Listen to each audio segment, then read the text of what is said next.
Eu escolhi um tema bem bacana que é sobre a questão da opinião. Como eu acolho a opinião do outro? Principalmente para essa questão de redes sociais, que a gente vê aí muita briga, muita discussão e em vários âmbitos, desde a questão política, a questão de religiosidade, religião, questão de gênero, né, que aí engloba machismo, feminismo, moralidade, homossexualidade e em vários outros âmbitos, na verdade. Mas essa discussão que acontece constantemente, essa briga e essa exaltação que a gente vê na rede social, as pessoas às vezes perdem as estribeiras mesmo e partem para agressões verbais. E o que leva a isso, na verdade, e é o tema que eu quero trazer. Hoje a gente vive num ambiente que ele é muito permeado por um pensar mais primitivo do ser humano, que pode ser tanto movido por sentimentos não muito coesos, uma emoção, quanto por um racional frio e materialista. E ambos eles são movidos por sentimentos de simpatia e antipatia. E isso é um pensar mais egoísta, porque na verdade eu não estou ponderando o correto. Eu estou defendendo o que me agrada. Se o que você coloca afirma a minha ideologia ou me agrada, eu sou receptivo. Se o que você coloca ele vai contra a minha ideologia, mesmo que seja verdadeiro, eu não aceito, eu critico, faço considerações inapropriadas sobre o assunto. Por exemplo, eu sou de direita e você vem questionar algum posicionamento político da direita. O que eu faço é julgar você como comunista, maconheiro, vagabundo, que não quer trabalhar, quer viver às custas do governo. E a mesma coisa acontece no inverso. Se você questiona algum posicionamento da esquerda ou da ideologia da esquerda, eu julgo você de fascista, preconceituoso, torturador e mil e outras qualidades depreciativas que vem junto no pacote. Eu não estou pensando, na verdade, no que é colocado. Eu estou atacando. O foco do meu pensamento não é entender a ideia, e sim atacar. A direção é atacar o questionamento da minha ideologia. Um outro exemplo fácil de perceber o movimento de antipatia e simpatia é quando a ideia é trazida por uma figura específica, a qual eu sou simpático ou antipático. Por exemplo, quando a ideia é trazida pela minha ex-mulher ou pela mulher que eu estou apaixonado no momento, ela tem dois pesos diferentes, apesar de ser a mesma ideia. Você considera a mesma ideia, mas eu não aceito porque é da minha ex-mulher, ou eu tenho uma baita dificuldade, porque depende também do nível de consciência da pessoa, óbvio, né? Mas as pessoas, é tão difícil isso, que às vezes a gente alimentou uma mágoa tão grande com a outra pessoa, que a gente não tem como aceitar, a gente busca não aceitar a ideia daquela pessoa. E quando a gente está apaixonado, é uma maravilha, a gente aceita tudo, tão feliz. É puramente simpatia e antipatia, que é movido pelo mesmo egoísmo já colocado antes. Outro exemplo, quando você ouve aquela frase bonita, eu vou dar um exemplo assim, eu não estou aqui para aceitar ou para acreditar, eu estou aqui para conceber a verdade através de mim mesmo. Aristóteles. Aí você fala assim, nossa, que coisa linda. Mas na verdade a frase não é do Aristóteles. Você descobre que a frase é do Hitler.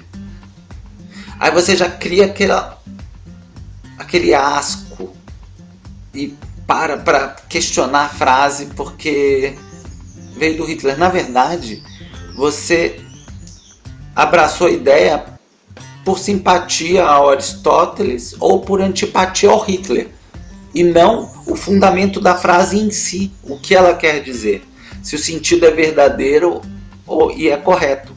Isso é normal, todo mundo é assim, porque a gente vive nesse ambiente astral e a gente tem que lidar com essas forças coletivas e tomar o próprio juízo. Por isso até tem essa força do ego que impulsiona a gente em força contrária ao coletivo, para a gente ter o nosso processo individual do pensar próprio. Quanto menos autoconsciência eu tenho, mais egoísta eu acabo me tornando. E a partir do momento que eu tomo consciência, eu consigo transcender o egoísmo e passar para o altruísmo, e eu consigo começar a compreender o outro ser humano. Porque eu identifico as minhas sombras e minhas dificuldades no outro também. Então eu tenho uma compassividade maior com o outro ser humano. Outro aspecto muito comum de acontecer é a gente ficar vislumbrado por um conhecimento que é trazido até nós por alguma figura e aquilo causar um vislumbre em cima daquela figura. Por exemplo, o Steiner, que é quem desenvolveu a antroposofia, né? Ele traz tanto conteúdo relevante, tão profundo e tão magnânimo, que as pessoas ficam vislumbradas muitas vezes. Então basta ver que a frase é do Steiner, o conteúdo do Steiner, você diz amém, você para de pensar, de ter um pensamento crítico. E foi o Steiner que falou. Então você para de questionar, você nem questiona, você nem pensa mais sobre aquilo, você aceita como verdade absoluta.